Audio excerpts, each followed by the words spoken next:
Nous allons partir de la position allongée sur le côté. Le coude doit être bien en dessous de votre épaule, l'avant-bras devant, placé.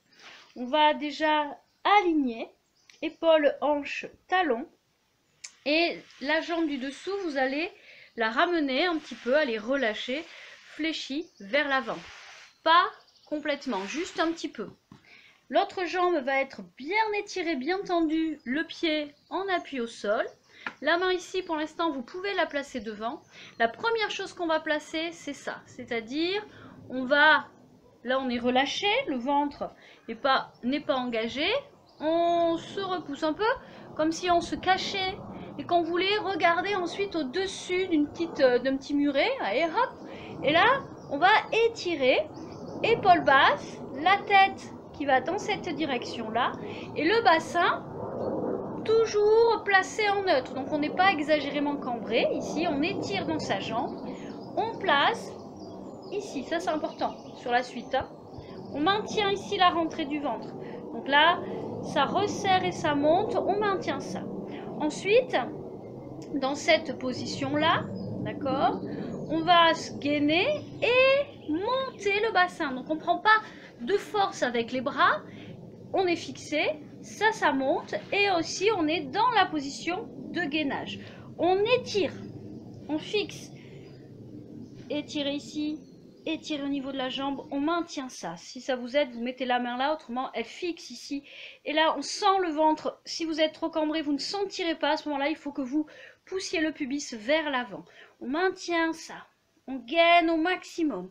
Et on respire en inspirant et en expirant tranquillement. Ensuite, on va poser le genou ici à côté de l'autre et on va se placer en position sur les coudes.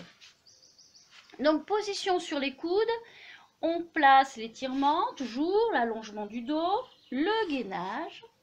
Ici, on étire. Et on va, en tenant son gainage, décoller un coude et puis l'autre. Donc prenez le temps de vous placer ici, ne faites pas l'exercice comme ça, vous ne sentirez rien. Repoussez, gainez, on maintient la gaine et on vient déplacer le poids du corps. Le coude opposé se décolle, hein, naturellement, ça se fait tout seul. Déchargez en fait. Hop, on pousse sur le côté et je maintiens la gaine. Hop, lâchez ici. Et là, vous voyez, le dos n'est pas étiré, on se fixe. On est en position de gainage à genoux. Voilà. Prenez le temps. Et après, vous transférez le poids du corps. Là, le bassin suit un petit peu quand même, hein, aussi. Et hop, c'est épaule et bassin. Ok. On fixe. Maintenant, vous allez vous tourner de l'autre côté. Donc là, vous allez déposer les fesses. Ramener l'avant-bras devant. Hop, je me retourne du bon côté pour que vous puissiez voir. Donc on était là, hop, le bras ici revient, on se dépose. Et même chose que tout à l'heure, jambes fléchies, jambes étirées pour travailler le gainage latéral de l'autre côté.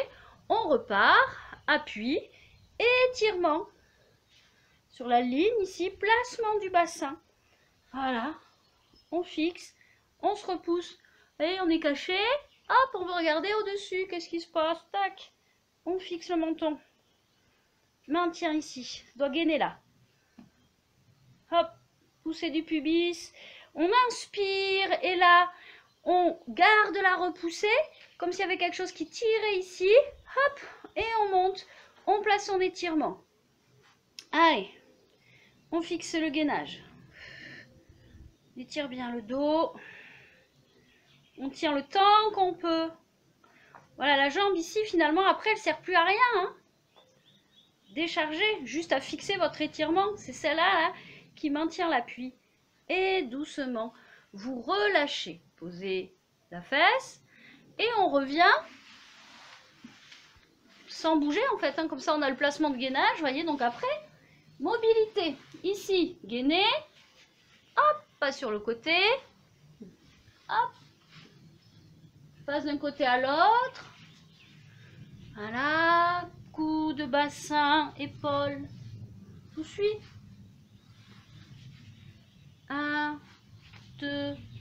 croix maintient le placement du bassin. Là. Ok, on recule les fessiers et on relâche.